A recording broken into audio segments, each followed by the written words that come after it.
Welcome to EconTalk, part of the Library of Economics and Liberty.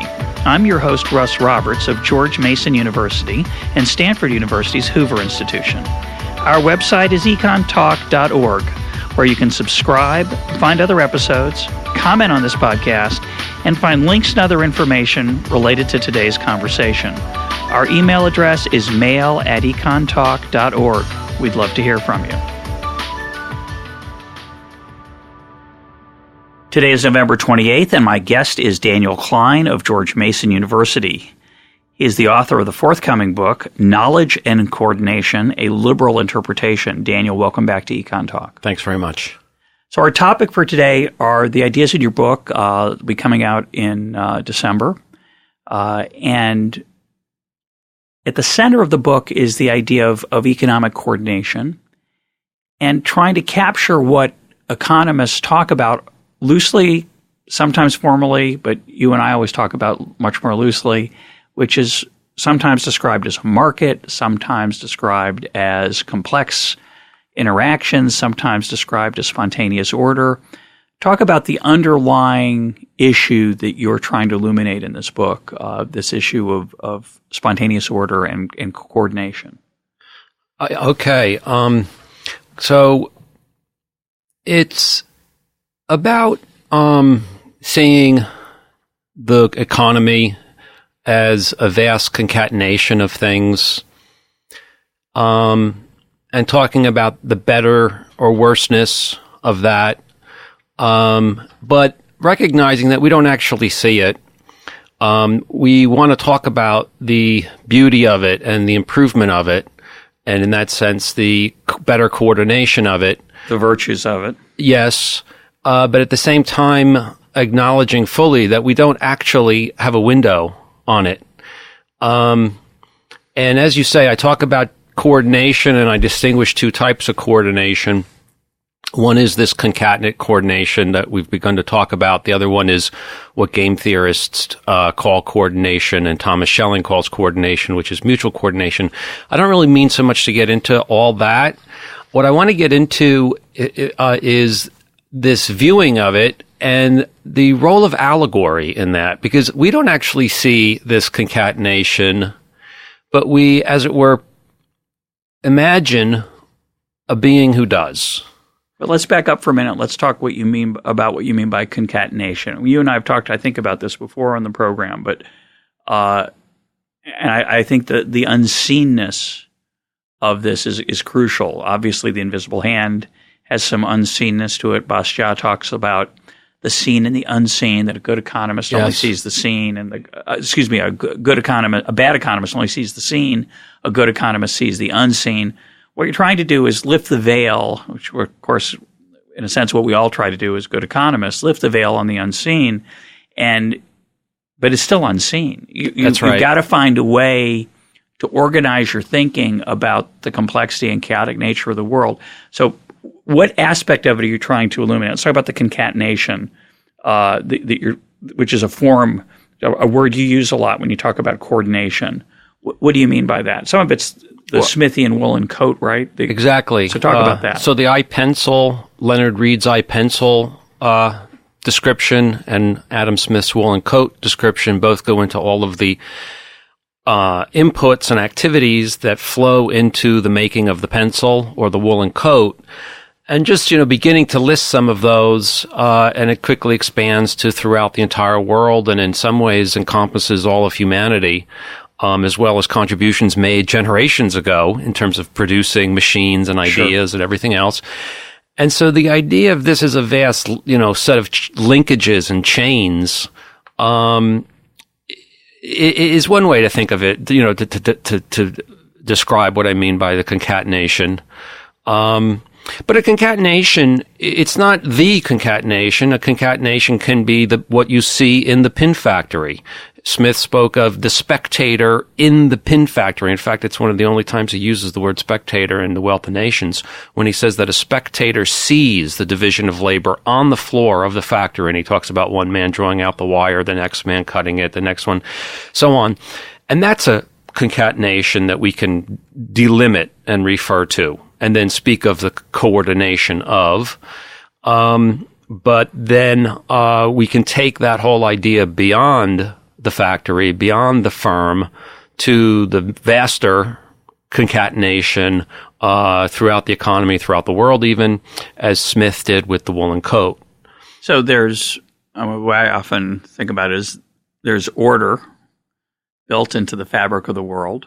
And it's a fun phrase because fabric and coat have something in common, but that's a coincidence. There's order built into the fabric of the world that we don't understand naturally. We don't just see that order the way we see the order, say, in neatening our desk or neatening our house up. But there's an order built into the world that when more people want pencils or coats, things are set into motion that no person is in charge of, and yet if you stepped outside of it in some dimension, if you look down on it, whatever that means exactly, because physical, it's not a question merely of distance. I like to use the idea that, get on a high enough ladder, you could look down and see it, but you can't, of course. Those are metaphors for abstractness. Correct. So this concatenation, which means linked together, chained together, connected, there are all kinds of dimensions of it. As you say, there's the connections of the people who produce the good, and then there are connections even within the production process on one factory floor.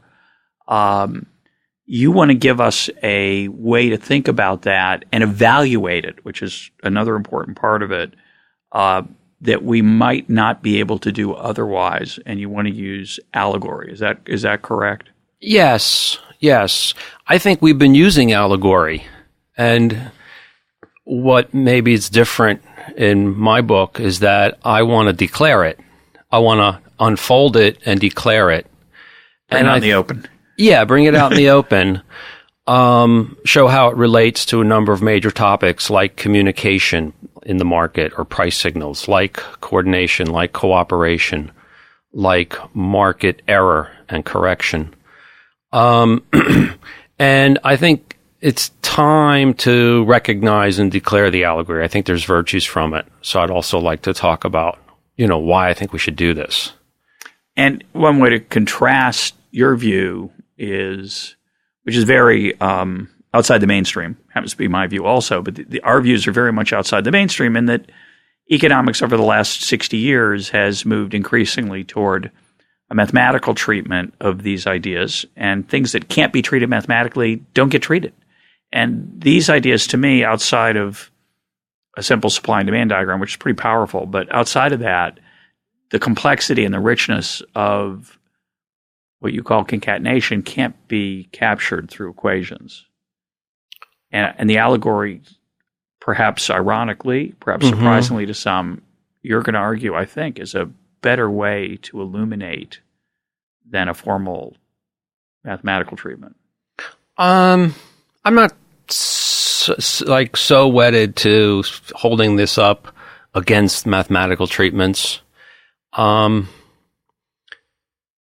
fact, the mathematical treatments, in a way, are their own metaphors, for sure, and allegories, and involve them, and enough. In some sense make it clear. But they fancy a semblance of precision, which I think we should, be ready to confess not to have and to accept not having. Yeah.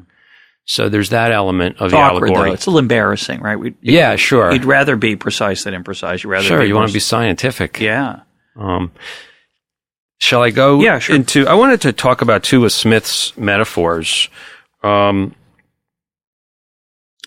He sketches an aspect of this coordination we've been talking about, and he says, "It is the interest of the people that their daily, weekly, and monthly consumption should be proportioned as exactly as possible to the supply of the season, the food supply." And so then he talks some about the marvels of the market forces, and he says that in the pursuit of profit, the grain dealer adjusts price in ways that conduce to such coordination. I want to read another passage where he introduces a metaphor. And this is from The Wealth of Nations. This is from The Wealth of Nations. "Without intending the interest of the people, he is necessarily led by a regard to his own interest to treat them, even in years of scarcity, pretty much in the same manner as the prudent master of a vessel is sometimes obliged to treat his crew. When he foresees that provisions are likely to run short, he puts them upon short allowance.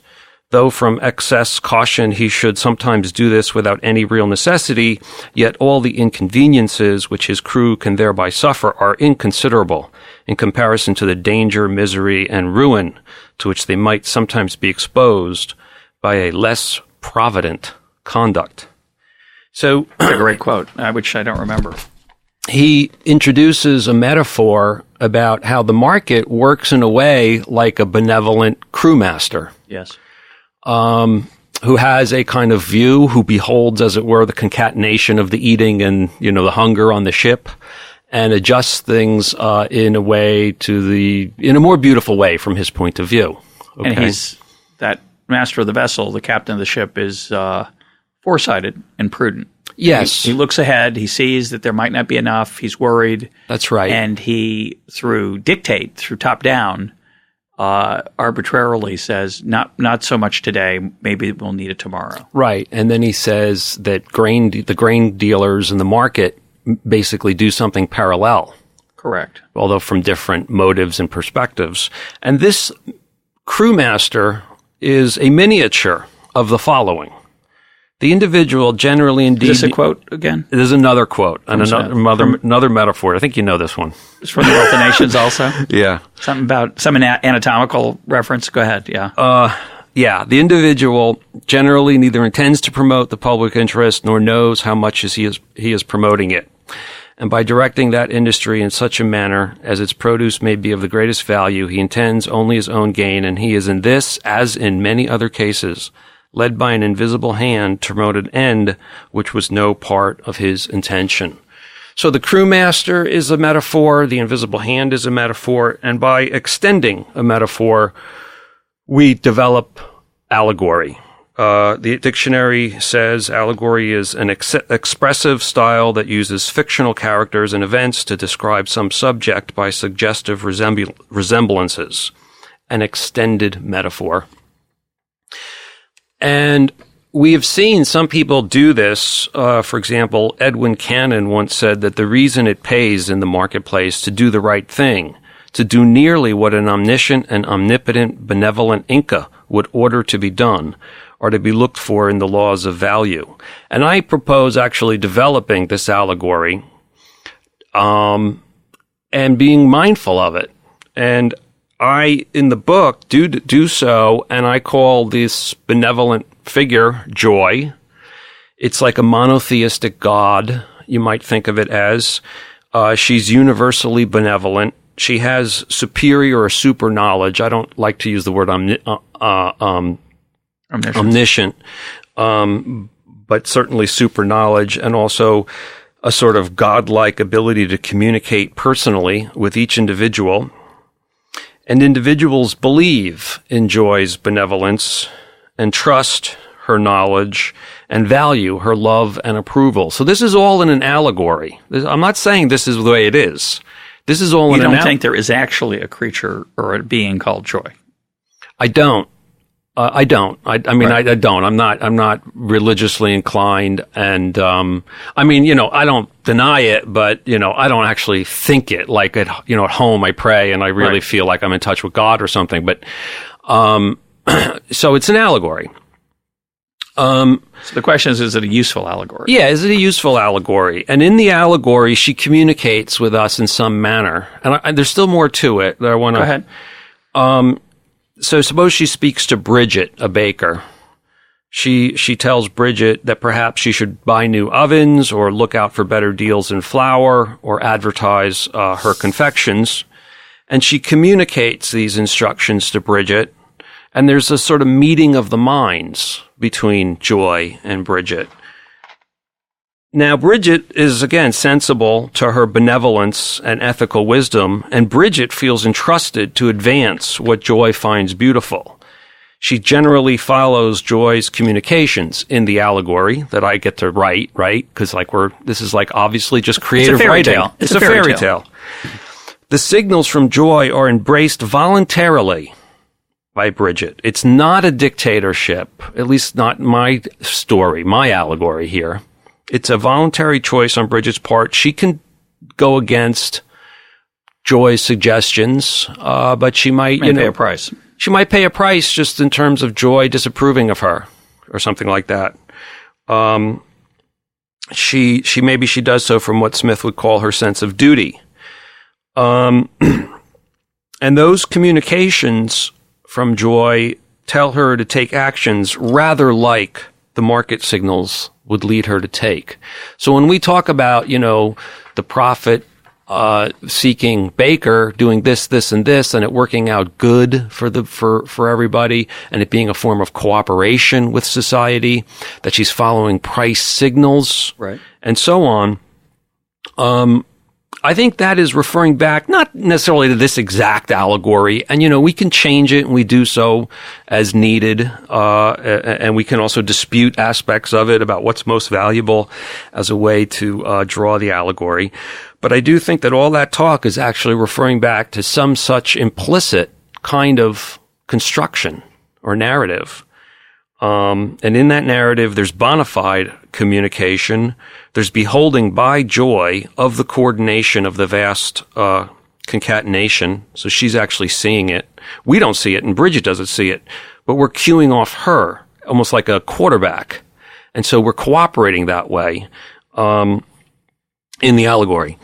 And so in that sense, there is cooperation writ large among the participants. Cooperation writ large, that is to say, among the baker, among the brewer, among the butcher, in the sense that they're all, let's say, have common knowledge that they're all in communication with Joy and trust Joy. And so just like, guys on a football field, as it were, follow the play or follow the quarterback, they're cooperating. And that would be like a literal form of cooperation in the allegory. But then we talk about cooperation through, the economic system metaphorically or allegorically, which I think is a valuable thing to do. But I think we should be ready to explain in what sense it is this extensive cooperation.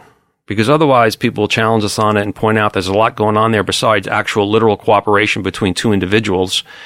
And accuse you of just sort of like making up feel good, pay-ins to the marketplace and to liberty and so on.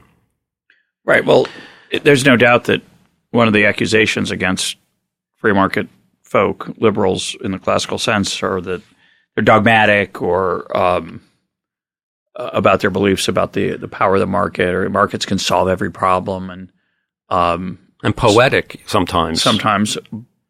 But I'm wondering what we've gained from this allegory. So I'm going to give you an example. I'm going to challenge you with an example, and you tell me how it's different, okay? What the allegory helps me understand. And I'm doing this on the fly. You're doing this on the fly. So you may not be able to come up with on the spot, but maybe we can talk about it and talk through it. So I use the example often in class of, and I've written about it, of the time when I lived in St. Louis, I was going to build a porch on the back of my house. And I went and got drawings for the porch. And the architect told me what he thought it was going to cost. And we went out and then bid the deal. And the bids were 50% higher than the architect had suggested they would be. The bids, instead of being in the $15,000 to $20,000 range, they were around $30,000. And I thought that perhaps the architect had deceived me in the beginning of the project when he said this was going to be a $15,000 to $20,000 project. I didn't want to spend $30,000. I wouldn't have hired him to draw the drawings. And I thought, did he encourage me with a false price because he wanted to sell his drawings? He wanted to sell his drawings, and one of the things I was buying from him was his market knowledge. It was nice to not have to go out and sample what work builders would charge me, because I didn't have any plans. I wasn't sure what they would be. So there was a coordination problem there already. So they were $30,000 or more. So I thought, gee, that's weird. And then I thought about it for a little bit longer, fortunately, and I realized, well, a few months before, we'd had an enormous flood of the Mississippi River, and every carpenter within 250 miles was busy not building porches and decks, but was actually, which is what I wanted, was actually a porch deck combination, but was actually rebuilding people's houses who were desperately needy and eager to see their house rebuilt. And so what that price signal told me to do was to step aside that I was literally, it is a different metaphor, I was standing next to the person whose house was ruined by the flood, knocking on the door of the carpenter, and the carpenter said, well, I'm really busy right now. I don't know if I have time for both of you. And I would have said, well, I'll go second, because it's nice to have a porch and a deck, but this guy doesn't have a roof over his head. Yeah, you ought to do his house first. And so the price signal told me to step aside. And I waited a year and then built the porch for $17,000 or whatever it was a year later, because I had been induced by that price signal to cooperate with my neighbor. I didn't literally cooperate with him. That was the beauty of the price signal. I couldn't. Right. I didn't know who needed the carpenter more than I did. Right. But the price signal induced me to do the right thing. Yeah. So in what you just told, there's the communication element and the cooperation element, which I would say are really based on allegory. You're saying the price told you to step aside. The price didn't tell you to step aside, and the guy charging the price didn't tell you to step aside. All the guy charging the price told you is, you've got my construction services for $30,000. That was the literal communication. Correct. And that's all there is in a price. You know, you go to the store and I could have decided I want one anyway at 30. And I could have used it. There was no signal. There's no literal step aside, like you said. No. And whenever entrepreneurs go off and calculate expected profits and decide investments or entrepreneurship, that's just like them doing bookkeeping and calculations in their private study. There's no literal communication at all. So the only basis for talking about it in the way you really want to talk about it, the price telling you to step aside, is in this allegorical sense, as though joy were telling you to step aside. It's not that joy did tell you to step aside, but it's like it's parallel to the benevolent allegory story of joy telling you to step aside. And that would be a stepping aside that was a sort of cooperation with the whole, the larger set of people, to make a more beautiful concatenation. And in that sense, you're cooperating in stepping aside. So let me tell another story, and I want to take it because I want to get back to joy. I think I tell the story in The Price of Everything in my book. So there's a hurricane here. This is mostly a true story, literally true. Didn't happen all exactly to me. It happened to a student of mine. But there's a hurricane, and people lose power, and so Home Depot and other retailers have generators available for people who don't have a backup power supply already. And they're very expensive. Either we can imagine two different scenarios. One is Home Depot raises the price, which they often don't want to do for public relations reasons, perhaps mistakenly, but that's the way the world is right now. The other thing that happened here in D.C. was that some people bought them at the low price from Home Depot and then resold them in the parking lot, I was told, for a higher price. So one of my students told me that her husband went to buy one of those generators and found that the price was really expensive. In the parking lot? In the parking, I can't remember. It actually doesn't matter is what's beautiful about it. And she, her husband's a very successful business person. And I said, so he bought it anyway, right? And she said, no, he didn't buy them. He already had two backups he'd already bought before. And the high price said, well, I'll just get by with those. And that decision, again, like the porch, and the carpenter freed up that generator for somebody who didn't have any backup, whose freezer was about to spoil all his meat, or whose kid was hungry and whatever it was. And if we think about, I want to pick two joy stories here for you out of that story. Story number one is the story I just told you, where the business person steps aside and lets someone else implicitly, perhaps through joy's benevolence, to step aside. But we can also imagine a world where the business person says, well, I've got two backups, but I've got a lot of money. I'll buy another one. And that person who shows up a half an hour later at the high, either doesn't get one or the price is so high, that person says, oh, I can't afford it. It's not worth it to me. But that's not because of anything benevolent, simply because the person doesn't have a lot of money relative to the first buyer. That's right. So what's benevolent about joy in that story? It's not perfect. And that's an important insight about, diminishing marginal utility and a dollar being more important to a poor person than to a rich person. And the free market isn't ideal in every conceivable way. I think it's possible that Joy's looking on, and sometimes she's sorry about. Maybe her instructions would be that the rich guy should not buy the additional unit, and in fact, the market doesn't follow what Joy's would do. So, and I think we should admit that. I don't think we should construct our notions of welfare, efficiency, and what have you, or coordination for that matter, as for example, as Kerzner might here, to somehow eradicate that problem or deny that problem. Now, that could get into issues of, well, is there a better way to do things? Some kind of contravention of the liberty principle about rationing the units, or about redistributing money, price controls, or the welfare state, redistribution of some kind. And you get into comparative institutions, and they have other problems. I just think we should deal with them honestly. And you have to compromise. I mean, you have to kind of admit or confess sometimes that, maybe what you're favoring, let's say you're going to oppose redistribution, you're going to favor sticking to free market principles here, that it's got these limitations, or drawbacks, as it were. Only footnote I'd add to that is you're going to oppose coerced redistributions. You certainly could still have voluntary redistribution. Of course. You could have a fund for poor people to buy generators out of that a charity could administer, and all kinds of ways. That's exactly right. And people, in some sense, are doing joy when they make those decisions. So it's silly to then deny joy when it comes to doing it coercively. I mean, to act like that's some wild, unacceptable, illegitimate move. So should a profit-maximizing business person who steeped in what you and I might think of as, quote, good economics, who raises prices after a hurricane because of a scarcity problem and a knowledgeable inability, an acceptance of an inability to look into people's souls and figure out who needs what, and simply says, the best I can do is to raise my price and let the market let the price ration. That's right. In a lot of cases, should that person feel guilty? Joyous? No, the opposite. Joyous. Should that person? Yes, is it a healthy thing so.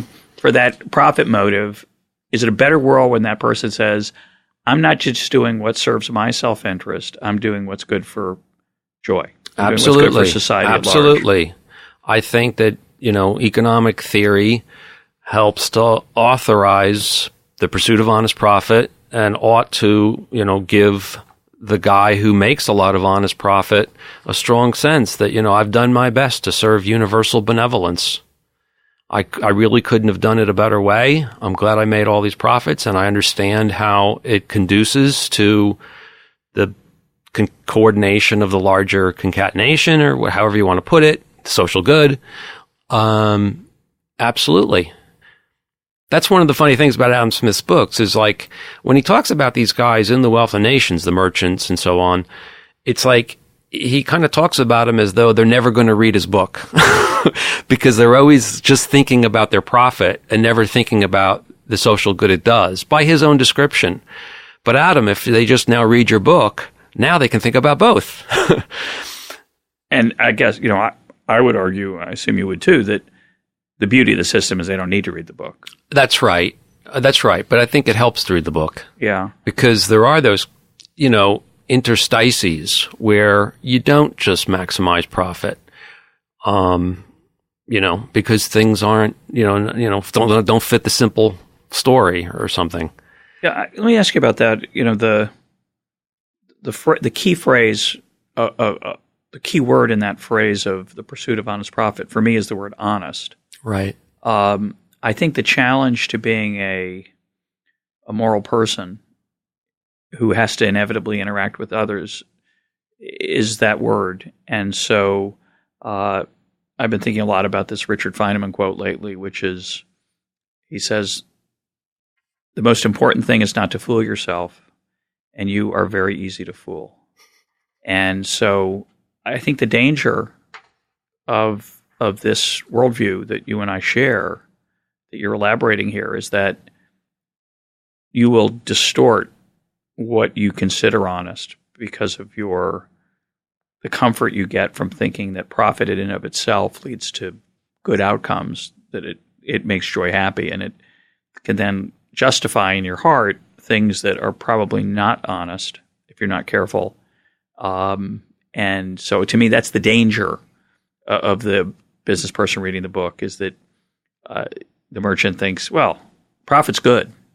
And of course it often is, but not always. You're working for a Wall Street firm and you convince yourself you're, quote, doing God's work, and therefore anything that leads to your profits must be good for the country, when in fact that's not true. So. Yeah. And just opportunities to sort of take advantage of people's lack of knowledge and be misleading somewhat. Maybe I shouldn't say misleading, but just, deceptive. Sorry? Deceptive. Well, that might violate honest, but sort of not informing them when it would be beneficial to them, but less profitable to you. Yeah. And we can come up with other examples. So I think there's a number of, I think we should talk about these allegories. I mean, we should talk about market communication and price signals. We should talk about cooperation and so on. But talking this way, it affords us, questions like, what are the relevant signals? Okay. I mean, it's by being able to talk about signals, we can ask, well, what are the relevant signals? How do they conduce to the general interest? How do they adjust when practices go wrong? If the signals start telling people to go in the wrong direction, will the system correct itself? Will it keep up with changes? Will it dig up new opportunity, new matters for communication? All of those questions are good questions, and answering them is very useful and yields economic insight, but it's all based on talking about allegorical terms, price signals, communication, and so on. So we need these allegories. Let's talk then about entrepreneurship generally, which is okay. I think when people hear the word entrepreneur in everyday life, we think about somebody who creates a new product, Steve Jobs or a Thomas Edison. When you use the word entrepreneur, when Austrian thinkers use the word entrepreneur, they're really talking about a much richer set of discovery than the eureka moment of a filament light bulb or something like that. They're thinking about an enormously rich tapestry of knowledge. So talk about what you mean by an entrepreneur and a discoverer and knowledge in that context. Okay. I do go into this quite a bit in the book. It wasn't so much what I had planned to do today with the allegory, but it certainly relates. I follow Kerzner in formulating entrepreneurship principally as the discovery of opportunity. That's sort of his idiom, and I follow that. He's not entirely distinctive that way, but I think he's definitely the paramount figure talking that way. Schumpeter is very similar. He talks about creation more. Other people talk about bearing uncertainty, like night. Yeah. And then I have a chapter talking about how all these relate to each other, these different formulations. I don't really believe in a definitive formulation of entrepreneurship. And in that way, I might be a little different from Kerzner. And so this discovery, it can be discovering new bits of information, but maybe more importantly, it can be hitting upon a new interpretation of existing information.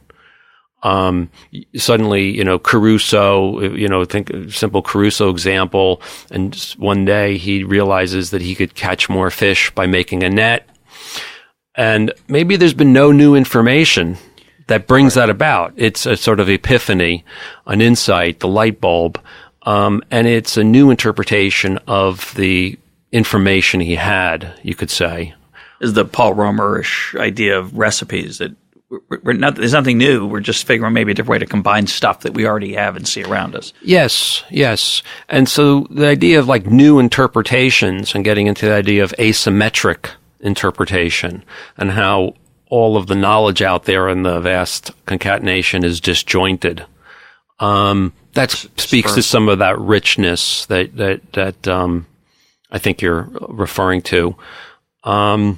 So what we want is, not only the creative sort of searching and digging up of new information, but the creative generation of new interpretations and testing and competing of interpretations, resulting ultimately in judgment, like judging which interpretation you're actually going to act on or take stock in. So I see knowledge as entailing information, interpretation, and judgment.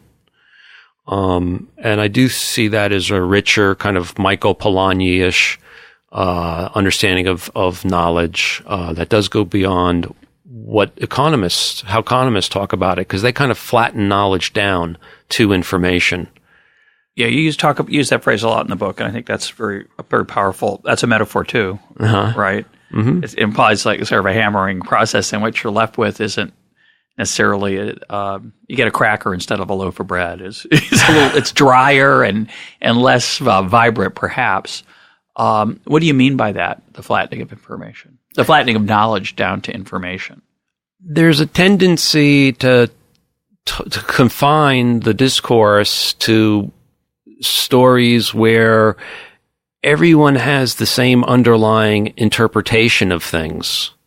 Like they have this sense that there's so many possible boxes or options out there. They don't know which one it is. They don't know where they're going to get the best price or the highest wage, or there's a payoff matrix that's got with probabilities assigned and cost to searching. But in some underlying sense, the models generally assume common knowledge, explicitly or implicitly. And common knowledge is really an assumption of symmetric interpretation, that I don't know what your cards are. You hold your cards and I hold my cards, but I know that we're playing with a deck of 52 cards and that you have 5 of them and there can be this and so on and so forth. That's asymmetric information. I know what the payoffs are for certain types of outcomes. Right.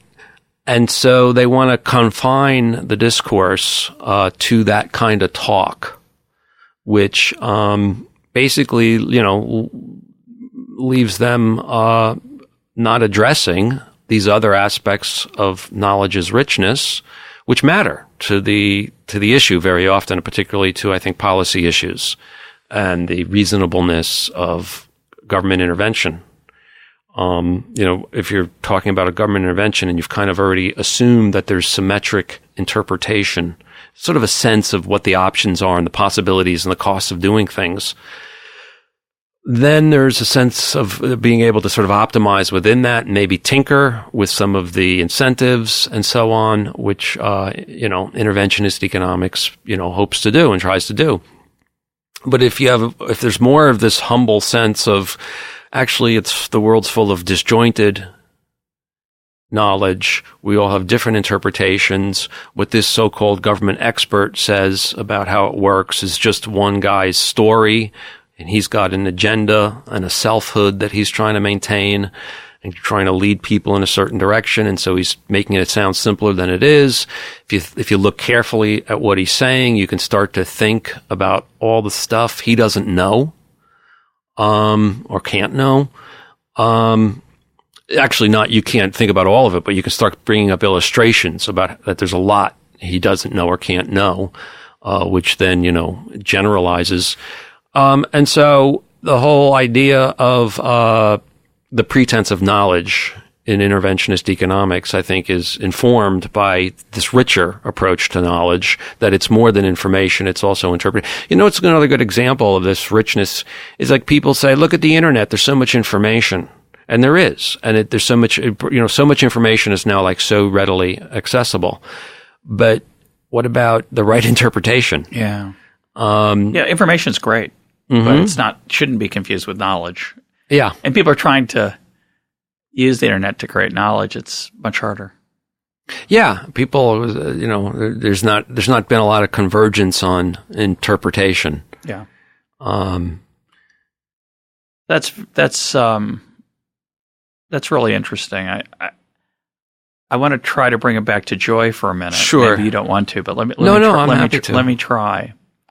And certainly that your description of the interventionist approach, where you've limited the number of options and that you've sort of specified the trade-offs in advance, it's a different metaphor, which is it takes this enormously complex problem and says, no, it's not so complex. It's just a technical problem. You just need to figure out the costs and benefits and weigh them up, and then you can see whether intervention is a good idea or not. And of course, it's dramatically more complicated than that. We'll come back in a minute, I hope, to talk about the problems with simply saying it's more complicated than that, although I think that is the correct answer. That has its own problems. But I want to give you an entrepreneurial example to try to illustrate what I understand of your story about this richness. So, 5-10 years ago, there was a revolution in the bookstore world where bookstores got bigger. And I remember my local favorite bookstore all of a sudden in St. Louis expanded dramatically. And I thought, well, that's interesting. I mean, why are they doing that? And the answer was because they knew or were worried that an enormous chain was coming. At the time, it was Barnes & Noble, about a mile and a half away, that was going to have 100,000 titles. And they had, say, 8,000. And they realized they were not going to be viable. They weren't sure they could be viable expanding, but they knew they weren't going to be viable if they didn't expand. So they expanded. And they expanded in lots of ways. They added a lot more books. They added a stationery section. They may have added a cafe, which at the time was really novel. We were all kind of fascinated by it. So that transition took place. You could argue there was a test. It was a choice: small bookstore, large bookstore. And of course, coming around the corner, unforeseen by almost everybody, was another competitor called Amazon that was suddenly going to rip open that landscape in a really radical way. Borders, which had done the same thing as Barnes & Noble, was now suddenly not able to make it. And then on top of that, we got the Kindle, the iPad, the Nook. We got this digitization of written content that we don't know how that's going to play out. So at any one point in time in the story, it would look like, well, the choices between big bookstore, small bookstore, and we could talk about the costs and benefits. Small bookstore, homier, you can know the owner, it's independent. And we made all these trade-offs, and that this world changed radically. All of a sudden, 15 years later, we're in a world where maybe bookstores aren't going to be viable, maybe books aren't going to be viable. We don't know how it's going to turn out. And I like the idea, and maybe you do too, so you tell me, that this joy character is looking down and saying, yeah, that was good, that's good too. But we in the middle of it, it's a tumult, it's a chaos, and so we don't have the information. We can't foresee. Forget omniscience. We certainly can't foresee anything close to what's coming next. And so you and I tend to look at it and say, well, I'm not so worried about how this is going to turn out. We're both lovers of the written word, whatever you want to call written word, the transmitted word. I'm not so worried about it's going to turn out because Joy's in charge and it'll turn out okay. Other people are panicking. They're saying, Google's making us stupid. People are losing their attention span. The iPad's going to ruin this industry. No one's going to make any money. And we just say, well, in one version, we say the market will take care of it. But you're saying maybe it's better to think of it as if there were this omniscient creature being looking down and saying, it's going to turn out okay. And at any point along the way, these entrepreneurs are making the best decision they can with imperfect information, and it'll work out all right. Yeah, we have principles which do reassure us that way. Principles, as long as they're still working, basically voluntarism, voluntary choice, buying and abstention from buying in the marketplace.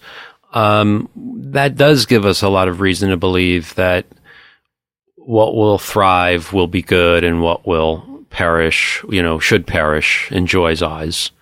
And that's a good example. The Borders example, just to pick up on it, that's another area of allegory, or relates to one, and that's market error and correction, I should say.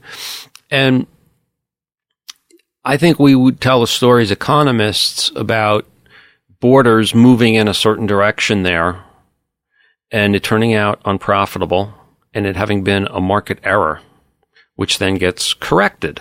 It's withdrawn, and their activities are reformed. That manner of speaking, again, I think is principally allegorical. It could be that the person who decided to enter there, the Mr. Borders, whoever that is, okay, the chief of Borders, he may have looked back later and said, oh, well, this didn't turn out well in ex post. I see I did the wrong thing. But he also might feel that, well, from what I knew going into it, I don't think I made a bad decision. I couldn't see this, it was reasonable of me not to be thinking that Amazon would be so tough. And he may not actually regret in that sense, just like a poker player, he makes a play and it's a good play, but the other guy draws a good draw and, you have a bad beat. You don't say you made an error, right? You just lost, just like Borders perhaps made losses. He might feel that way. And I say that if he felt that way, we would not say that he erred. Correct.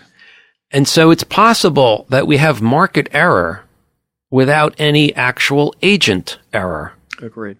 And this is something that Kersner disagrees with me on. And so in what sense do we have error at all if there's no actual agent error? And I say it's a Joy error. If Joy were giving instructions and told Mr. Borders to go open those Borders bookstores, she should regret that, right? Because she has knowledge. She knows a lot about Amazon. She's got super knowledge. Right. And so she would feel regret and hence to have erred. But you had conceded earlier that Joy's not omniscient. Well, I just don't like the word omniscient. No, well, it's like not a coherent concept in my view. But one of the things, I think it's the right level of knowledge to rule. I think you should rule that out because there was a lot of uncertainty about whether Amazon was going to make it.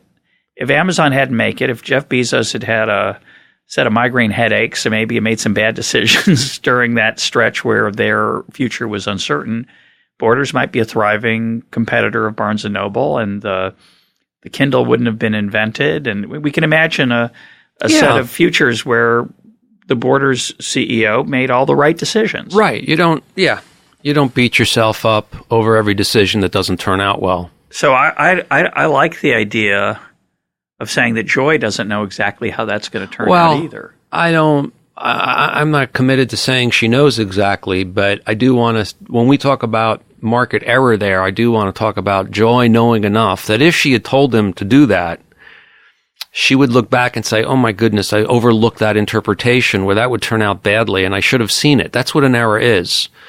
And so just to sustain that talk of market error and correction, I think we do want to impute that much knowledge, some of that knowledge to Joy. So what does this have to do with the case for liberty? What's the advantages and disadvantages of this allegorical approach to ruling out certain intervention or justifying certain intervention? Okay. Talk about that. Sure. Well, I think classical liberal economists have often sort of denied allegory.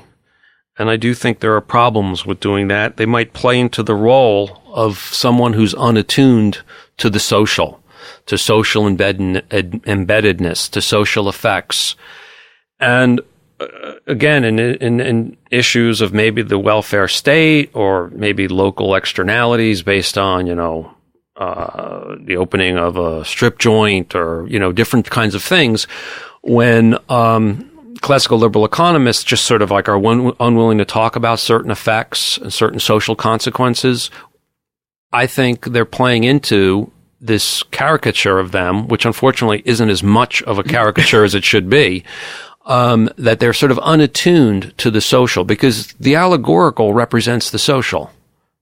These social things are sort of implicitly allegorical things. Like Thatcher said, there's no such thing as society. And in a literal sense, we understand what she means. But we do talk about society and we do talk about social,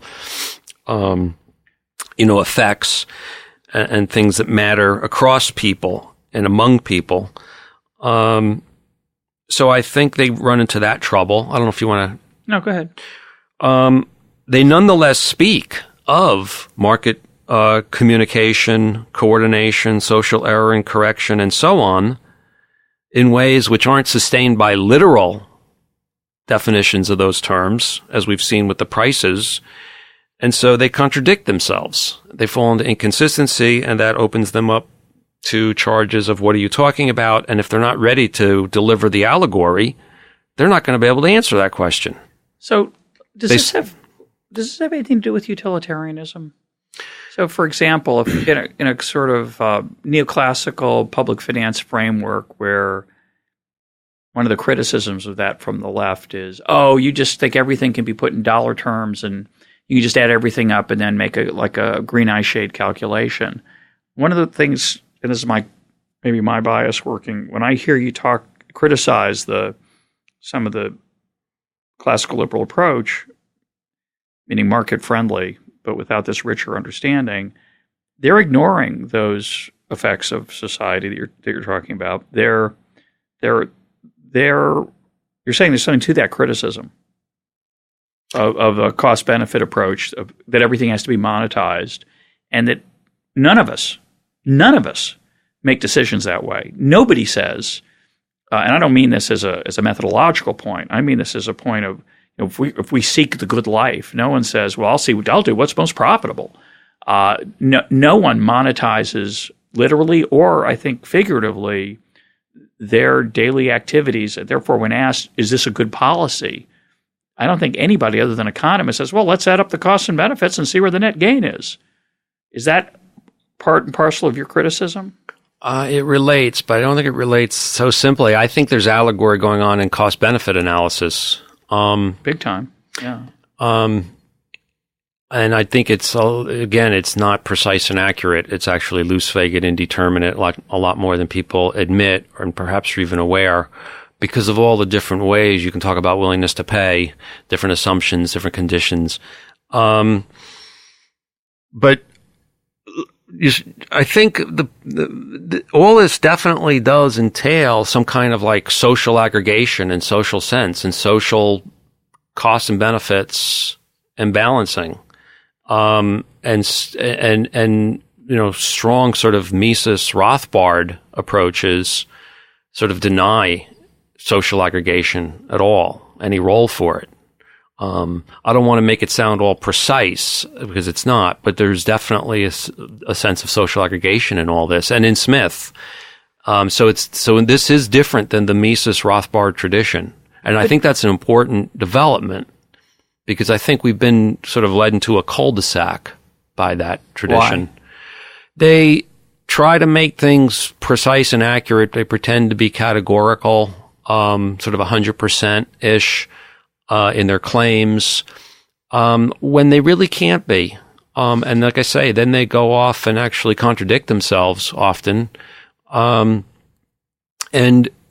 they fall into these traps that I'm talking about of denying allegory, playing into the role that they're accused of. Also, they're like relinquishing allegory to their opponents. Like, I think we need to fight illiberal allegory, not by denying allegory, but with liberal allegory. And they have not, these tenets of Mises Rothbard, go against doing that.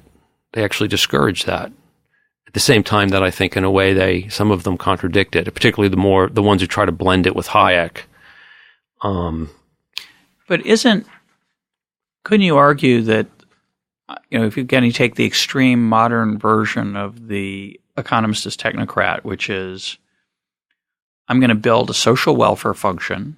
I'm going to aggregate across all individuals' utilities to get a social utility function. And I'm going to call that, isn't that what you're doing, really? You're saying that Joy has a utility function. She's a benevolent planner. And the people who are illiberal, the people who want to intervene in the market economy, they're just saying, they're agreeing with you. They're just saying, we got to take account of all these interactions and all these externalities, and I'm going to do that in this rigorous way, and I'm going to get social policy, optimal tax rates, and interventions. I think we need to meet and engage them, and on sort of two sides of the discussion. One is, what are the actual consequences of these different policy moves and how do they play out? Do they actually serve what, you say joy loves or cares about? But there is also the side of developing our understanding of joy sensibilities, of actually what the standard is. And very much unlike the guy building the social welfare function, the Smith approach admits up front that that's loose, vague, and indeterminate. It's essentially an aesthetic matter. And he's very clear about this. I mean, talking about justice, for example. Yes, it's particularly beyond commutative justice, namely distributive justice and esteem justice, which I believe Smith is talking. So we need to engage them about, how things play out. And at the same time, we're actually developing what our notions of joy's sensibilities are, what it is we think joy thinks is beautiful. Just like if we were to talk about a movie. Let's say I just saw Hugo, the new Scorsese film. And we could talk about it and this, blah, blah, blah. And to some extent, it would. What do you give it on a scale of 1 to 10, Dan? I'd give it, I think, an 8. Okay. We could talk about that, but I'm glad to hear that. I don't want to give up. I haven't seen it yet. I'm looking forward to it now.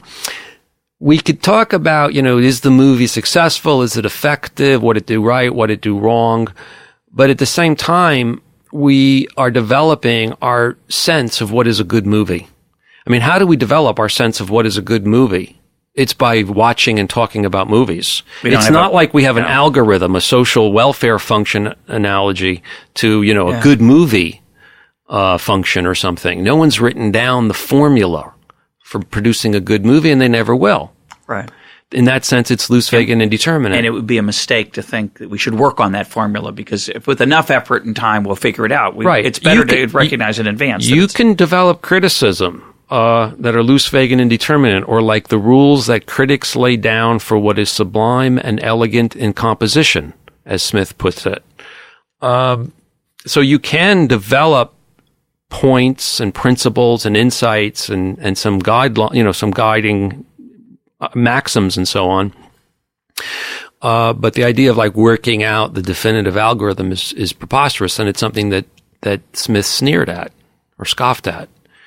That's a very deep idea. So what you're suggesting, let me restate it, and let's talk about it for a minute. You're saying that the good life, writ large, the good society, the good way to organize our interactions is not a question of cost-benefit analysis, and it's not a question of measuring the distribution of income, the Gini coefficient, or some other precise measure. Rather, it is more akin to how we feel about works of art, that there is something artful about the texture of daily life. I agree with that. I think that's a very profound idea, and it is fundamentally at odds with modern welfare economics, the measures of well-being, and it's fundamentally difficult. So if one wanted to pursue that enterprise, is it a matter of discussing it, talking about it, exploring it? I'll ask a different way. Has film criticism advanced anything? Yeah, has it gotten better? I'm not sure. Film's different. I wouldn't say it's better. Fortunately, it's a fairly free market. Yeah, it is. Fairly, yeah. I'm sure that a lot of the stuff on offer there, I and each of us would find useful, and if we have any interest in the matter at all, be glad that stuff's there to tap rather than not there. So I do, and discussion and so on, conversation is sort of the only way to do it, including like the more systematic and responsible forms of conversation we call scholarship or science. But yeah, even human welfare, I mean, even the individual and the notion that he knows what's good for him and what he wants to become and what's going to make him more beautiful or happier or wiser or more virtuous, that in itself it's like that's clearly something the individual often does not have a good handle on and is constantly grappling with.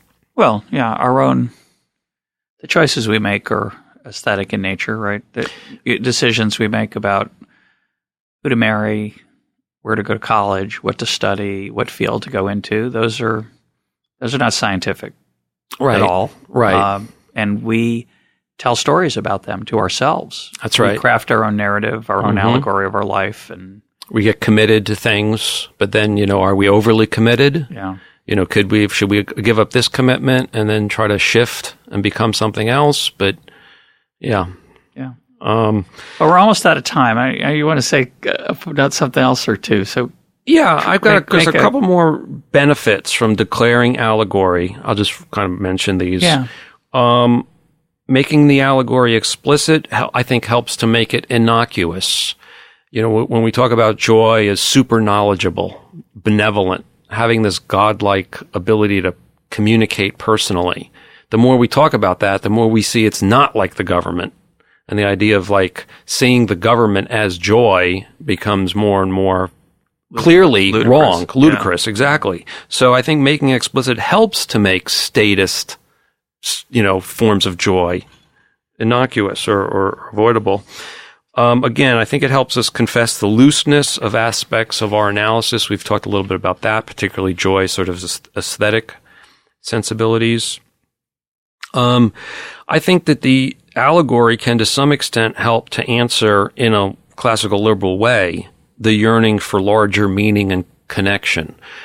And your podcasts so often do this. They sort of strike that marvelous note or that marvelous feeling about, being part of the vast concatenation and how we're actually contributing to it in our voluntary participation, some appreciations for how it works. And that can be rewarding, just like the guy, like we talked about, the guy actually reading Wealth of Nations and then going out and making a lot of honest profit, appreciating, being proud of himself for his contribution to universal benevolence. Yeah. At the same time, I think the allegory can help people to see that they must subdue or rechannel sometimes the yearning for larger meaning and connection, because this is an allegory, and joy has these assumed powers, and we're not going to realize that. We're not going to recapture sort of the cooperation of the small band or the family. And spelling all that out. Sorry? If you want that, look to your family. Exactly.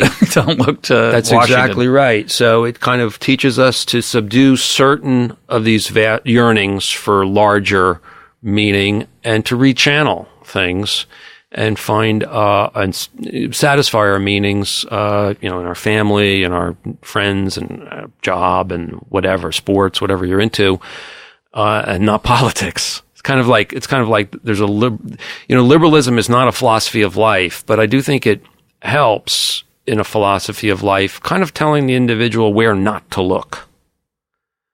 And I think the allegory is helpful that way.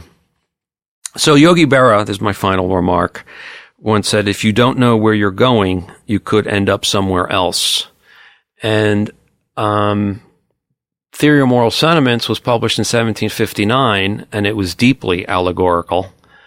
And very shortly thereafter, people like Dugald Stewart and Thomas Brown and Thomas Reed protested allegory and moved away from it and influenced, I think, the future of liberalism. And I think the 19th and 20th century tried to deny allegory, including the classical liberal tradition to a large extent. So I think we ended up somewhere else than where we were at first pointed with the Theory of Moral Sentiments. And you think we ought to go back to that other destination, I assume? That other path, yeah. My guest today has been Dan Klein. Dan, thanks for being part of EconTalk. Thank you very much, Russ.